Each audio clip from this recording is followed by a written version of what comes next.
پیاس کی انتہائی حد۔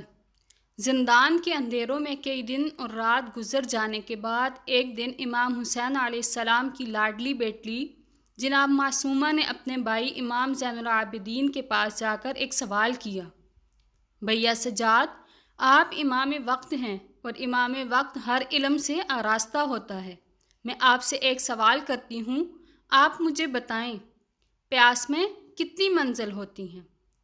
جناب معصومہ کا یہ سوال سن کر جناب عالیہ علیہ السلام تڑپ گئیں۔ آگے بڑھ کر معصومہ کو گود میں اٹھایا، پیار کیا اور کہا کہ میری بچی تو ایسا کیوں پوچھتی ہے؟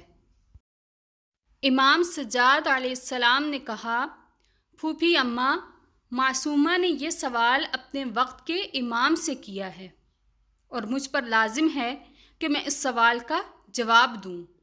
امام نے فرمایا، بہن معصومہ، پیاس کی کل 4 منزلیں ہوتی ہیں۔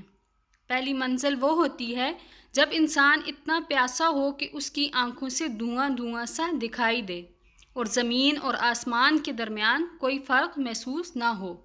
جناب معصومہ، جی ہاں، میں نے اپنے بھائی قاسم کو بابا سے کہتے سنا تھا، چچا جان میں اتنا پیاسا ہوں کہ مجھے زمین سے آسمان تک صرف دھواں سا دکھائی دیتا ہے۔ پیاس کی دوسری منزل یہ ہے کہ جب کسی کی زبان سوکھ کر تالو سے چپک جائے۔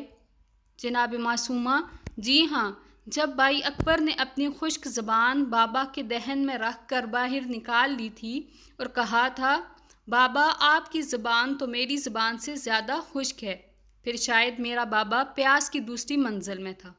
امام سجاد علیہ السلام نے پھر فرمایا، پیاس کی تیسری منزل وہ ہے جب کسی مچھلی کو پانی سے باہر نکال کر ریت پر ڈال دیا جائے اور وہ مچھلی کچھ دیر تڑپنے کے بعد بالکل ساکت سی ہو کر اپنا منہ بار بار کھولتی اور بند کرتی ہے۔ جناب معصومہ، ہاں، جب میرے بابا نے بھائی علی اصغر کو کربلا کی جلتی ریت پر لٹا دیا تھا تو اصغر بھی ویسے ہی تڑپنے کے بعد ساکت سا تھا اور اپنا منہ کھولتا تھا، پھر بند کرتا تھا۔ شاید میرا بھائی اس وقت اس پیاس کی تیسری منزل میں تھا۔ امام سجاد علیہ السلام نے پھر فرمایا، پیاس کی چوتھی اور آخری منزل وہ ہے جب انسان کے جسم کی نمی بالکل ختم ہو جاتی ہے اور اس کا گوشت ہڈیوں کو چھوڑ دیتا ہے، پھر انسان کی موت ہو جاتی ہے۔ اتنا سن کر جناب معصومہ نے اپنے ہاتھوں کو امام سجاد علیہ السلام کے آگے کیا اور کہا، بھائی سجاد، میں شاید پیاس کی آخری منزل میں ہوں، دیکھو میرے جسم کے گوشت نے ہڈیوں کا ساتھ چھوڑ دیا ہے اور میں عنقریب اپنے بابا کے پاس جانے والی ہوں۔ معصومہ کے یہ الفاظ سن کر قید خانے میں ایک کوہرام برپا ہو گیا۔